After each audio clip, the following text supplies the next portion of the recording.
Before today's CSCP exam prep session, please subscribe to Supply Chain Noob and turn on the notifications. Thank you so much and wish you enjoy today's video. 41. A manufacturing company has several inexpensive items that are critical to the production process. The supply of these items has been depleted several times. Which of the following actions is most likely to reduce stockouts? A. Assign personnel to manage the items. B. Standardize the items. C. Increase minimum inventory levels for the items. D. Initiate a vendor-managed inventory VMI program for the items. Answer: D. Option D. Initiate a vendor-managed inventory VMI program for the items is most likely to reduce stockouts. In a VMI program, the vendor manages the inventory levels and automatically replenishes stock as needed. This approach is more strategic and aligns the vendor's interests with reducing stockouts, making it the most effective choice among the options provided. 42. Which of the following scenarios represents a correct application of the supply chain operations reference model score? A. Sales and marketing refers to score to improve demand generation. B. Production and engineering uses SCO best practices to design and animate process flow. C. Distribution and logistics selects suppliers from the SCO reference list. D. Marketing and development incorporates score level I metrics. For new product design, answer B. The score model is primarily focused on improving supply chain efficiency and is most directly applicable to operations like production, sourcing, and logistics. It provides best practices for process flows within the supply chain, making it most relevant to the make process flow within production and engineering. Therefore, option B. Production and engineering uses SCO best practices to design and animate process flow is the most correct in terms of applying the score model. 43. Due diligence for conflict or high-risk materials should include which of the following processes? A method to track the country of origin of materials when they leave the country. B. A system of controls and transparency regarding the traceability of materials through the supply chain. C. Certification primarily by companies that is selling directly to consumers about the firm's Tier 1 suppliers. D. Ability to provide documentation of the source materials when they are imported into United Nations countries. Answer B. Answer B. A system of controls and transparency regarding the traceability of materials through the supply chain is the most appropriate process for due diligence concerning conflict or high-risk materials. The focus of due diligence in such cases is to ensure responsible sourcing and ethical supply chain management. Having a robust system of controls and transparency enables a company to track materials throughout the supply chain from origin to end use, thereby reducing the risk of conflict materials entering the supply chain. 44. Customer demand is 120 units per week. The company works on a 9-hour shift per day, 5-day per week basis. Each shift has a 1/2-hour lunch break and 15-minute coffee breaks. The cycle time is 12 minutes. To meet demand, production must occur at the rate of 1 unit every A. 12 minutes, B. 20 minutes, C. 22.5 minutes, D. 28 minutes. Answer B. The company works 9 hours per shift for 5 days a week, resulting in 45 hours per week. Each shift includes a half-hour lunch break and 15-minute coffee breaks, summing up to 1 hour of break time per shift. This means 8 working hours are available per day, 9 hours to 1 hour. Thus, the total available working time per week is 40 hours, 8 hours, day by 5 days a week, or 2,400 minutes per week, 40 hours, week by 60 minutes an hour. Customer demand is 120 units per week. To meet this demand, the production rate must be total working minutes per week / customer demand equals 2,400 minutes.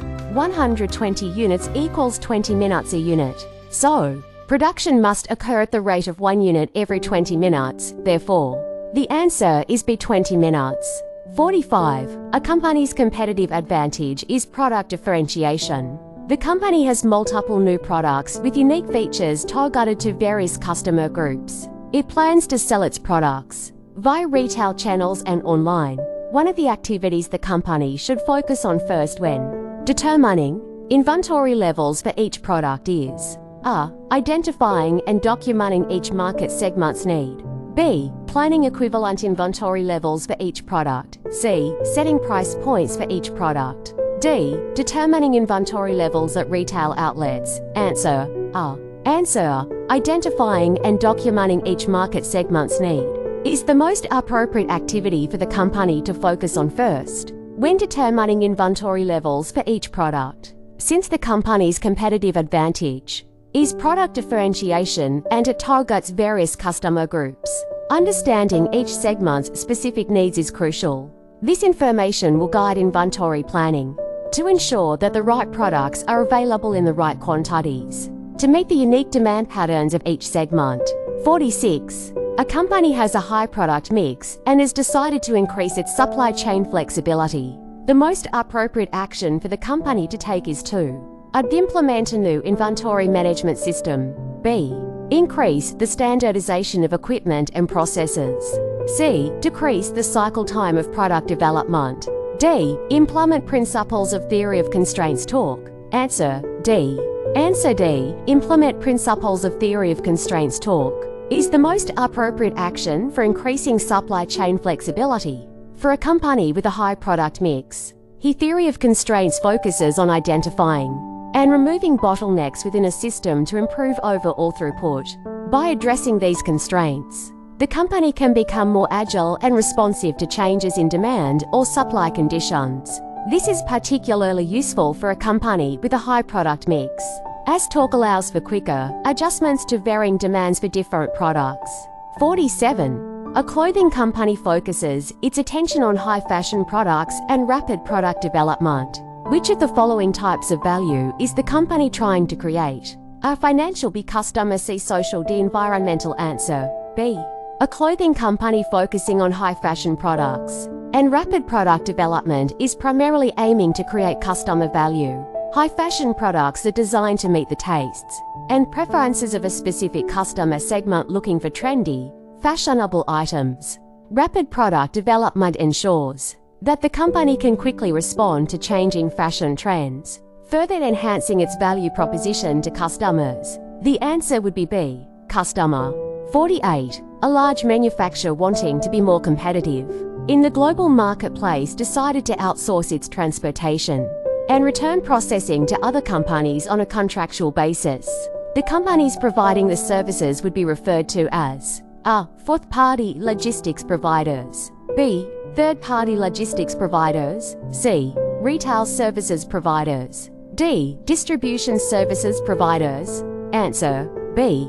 The answer is B. Third-party logistics providers. When a company outsources activities like transportation and return processing to external companies on a contractual basis, those external companies are commonly referred to as third-party logistics providers 3PLS.